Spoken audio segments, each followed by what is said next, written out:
Danny Hewson, Head of Financial Analysis at AJ Bell, and I'm joined by James Flintoft, Head of Investment Solutions at AJ Bell.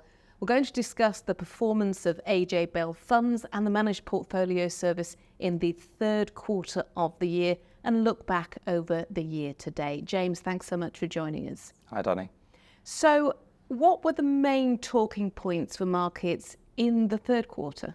Three main areas, I'd say, really. So on the economy, the focus has shifted away from inflation. Now people are starting to think about actually what's the real impact of higher interest rates on the economy. And particularly central banks are thinking about that in terms of cutting rates going forward. Secondly, I'd say obviously it was summer, typically a quiet period in markets, but it's also typically an area where you can get some surprises because people are away from the desk. News can have an outsized impact sometimes. We certainly had that through July and August. In some markets, particularly in Japan.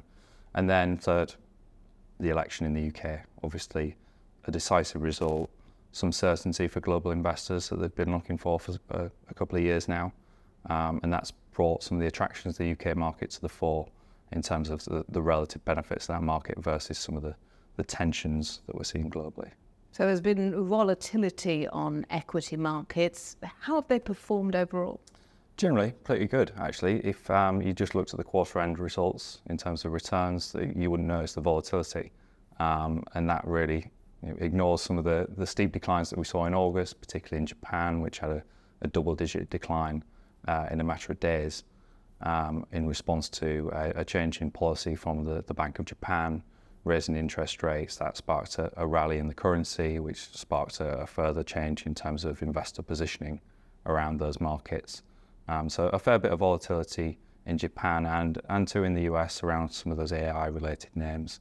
But elsewhere, actually, there's some good stories. In the UK, as I said, people are starting to recognise the attractions of the UK market. That performed well, quite consistently through the quarter as well.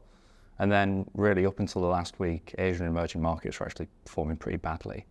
But then in the final week of the quarter, the Chinese government came out with a variety of stimulus packages aimed at stimulating the economy and the market, and all of a sudden we saw a double-digit rise in that market in the space of a week. A very sharp rally, and actually that proved to be the best performing market over the quarter.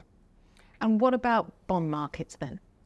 Bond market's been quieter. Again, that's kind of a relief after the last couple of years. They've started to price in some rate cuts from central banks over the coming year. It's getting to that feeling like we were towards the end of last year, where there was quite a few rate cuts priced for the next 18 months. The thinking now is from markets that interest rates might come down to about 3.75 or 3.5%. So there's a lot been priced in, yields have fallen, bond prices have gone up. So performance has been quite good in terms of government bond markets. Corporate bond markets have been a bit quiet, actually, to be honest. So how did AJ Bell Funds perform and the Managed Portfolio Service over this third quarter and the year as a whole? Well, if you think about the risk spectrum first, the low risk portfolios performed relatively well because their government bond holdings performed quite well, shielding them from some of that volatility in equity markets. Higher up the risk spectrum, where you get more Asian emerging markets, their returns were a bit duller until the last couple of weeks of the quarter when China rallied. And actually, as you can see at the end of the quarter, the performance has been quite strong. And over the whole year, couple of years, the performance of these funds has been pretty good. And we need to acknowledge that it's been a little bit above what you could expect in any given year from markets. It's been a very good couple of years. In terms of the range, the passive side, not a lot to talk about on that side, but on the income side, the passive income MPS, they're a little less concentrated in some of their exposures, particularly in the US and in some of the other regions. We've had a little bit of turbulence in terms of some of the AI names there. So they've benefited on a relative basis relative to the standard passive side. The active funds have had a good year, actually. The fixed income managers that we have in there have done really well relative to their benchmarks. And then higher up the risk spectrum in Asia and emerging markets, we've got a couple of managers in there that have performed really well as well. So it's been a good year for active management generally. Finally, on the responsible range, what you find there is that the products within those portfolios are much more concentrated in their exposures.